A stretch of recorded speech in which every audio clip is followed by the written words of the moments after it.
એક કેમ્પમાં ગયો તો એનસીસી માંથી એનસીસી અમદાવાદ. નો કેમ્પ કઈ જગ્યા ઉપર હતો આપણો? હા યાર, લો ગાર્ડન લો એનસીસી ગાર્ડન ઉપર. હેડક્વાર્ટરમાં. બરાબર. હવે એમાં કેટલા સ્ટુડન્ટો હતા? 400. 400 સ્ટુડન્ટ. પછી તમને કેટલા વાગે લઈ ગયા? આ તો મેં 10 દી પેલા ગયા તા. સમજી ગયો, 10 દિવસ. 24 તારીખ. હા. બરાબર. સ્કૂલ માંથી લઈ ગયા કે બહાર થી? કોલેજ હતી. સ્કૂલેથી. હમ. પછી ઈ કેમ્પમાં લઈ ગયા એટલે અહીંયા તમને શું કરાવ્યું એ લોકોએ? ત્યાંનું એનું રૂટીન હોય ને, આ પરેડું ને એક્સરસાઇઝ ને એ રીતે.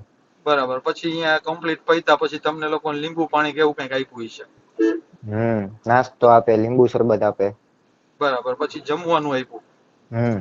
હવે જમવાનું આપ્યું હોય છે, જમવાનું કદાચ પડતર હોઈ શકે એવું હોય કે શું છે? જમવાનું હતું ખરાબ. ખરાબ જ હતું. ત્રીજા દિવસે એને પાઉંભાજી આવી હતી, એમાં પાવ ખરાબ ને ભાજી ખરાબ હતી.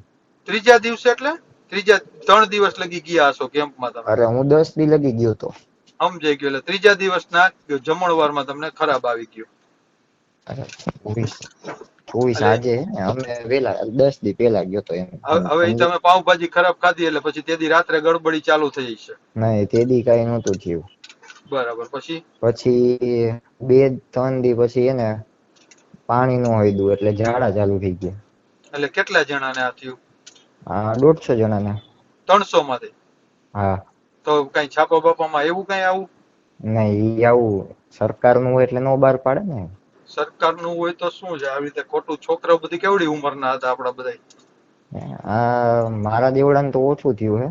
હા પેલા નાના છોકરા હતા ને 8th 9th સ્ટાન્ડર્ડ વાળા, એ બધા બહુ વયા ગયા. હા. કેટલા? 15 વર્ષના ઓલા જાજુ થયો હશે. અને 8th 9th માં. તારી ઉંમર 18-19 વર્ષ. હા, મારી 19 વર્ષ. તારા જેવડા કેટલા આવી ગયા? મારા જેવા એમાં 50% ગણી લ્યો.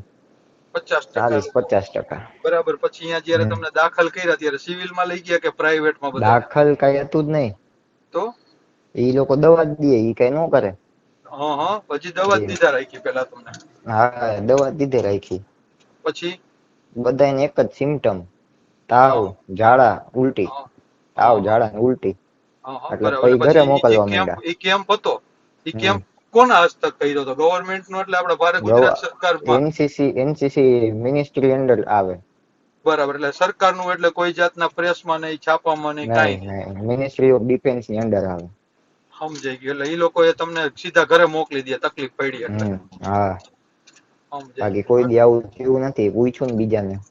હવે બીજું તમને તકલીફમાં શું શું થયું બધાને? પેલા બધાને ઝાડા, ઝાડા, ઉલટી, લૂઝ મોશન, તાવ, હા. તાવ. પછી નબળાઈ તાવ આવી ગઈ. આવવા પછી માંડ્યો, ટીકડીયું નબળાઈ આવી ગઈ. ખવરાવી રાખે, અહીંયા ટીકડીયું ખવરાવી રાખી. હા. એટલે એ લોકોએ કાંઈ એ ટૂંકમાં બે જ ચીકડી, એક પેરાસિટામોલ તાવ માટે હા અને એક ઝાડાની, પૂરું ફિક્સ. અને ઓઆરએસ દઈ દીધું. અને બીજા હાથે. ઓઆરએસ કર્યું. બરાબર. ઈ કરી દીધું કમ્પ્લીટ. આવી બધી ટ્રીટમેન્ટ કરી. પછી હમ તમને વધારે તકલીફ પડી એટલે તમારા વાલી પાસે હોપી દીધા. હમ હવે તને ક્યાં હોય પો? હું પાછો આવતો રહ્યો વર્ષાભાઈ ઘરે. ત્યાંથી ઈ લોકો તને હોસ્પિટલે લઈ ગયા. હા, પછી તો 2 દી દવા લઈ, પછી હોસ્પિટલ ગયો. ભાઈ આજ દિવસ સુધી ગવર્મેન્ટ તરફથી કોઈ જાતની ટૂંકમાં કાંઈ વસ્તુ આપણે થઈ નથી, એવું થયું ને? તો નો જવાબદારી લે ને. એટલે સ્કૂલ પ્રશાસન શું કહે તમારું? સ્કૂલ વાળાએ કઈ આની જિમ્મેદારી લીધી હતી? કોલેજ વાળા, મેં સર ને વાત કરી હતી, સર કે હોસ્પિટલે બતાડી દે. સમજાઈ ગયું. એટલે કોલેજમાંથી 150 જણાને થયું તો કાંઈ રસ ન લીધો, એવું થયું ને? હમ એટલે પછી તમે અત્યારે રિપોર્ટ કર્યા. રિપોર્ટ ની અંદર શું આવ્યું ટોટલી? રિપોર્ટમાં તો કઈ નથી, આંતરડાનું ઇન્ફેક્શન હે, એ ફૂડ ના લીધે. બાટલા ચાલુ હજી? હમ બરાબર.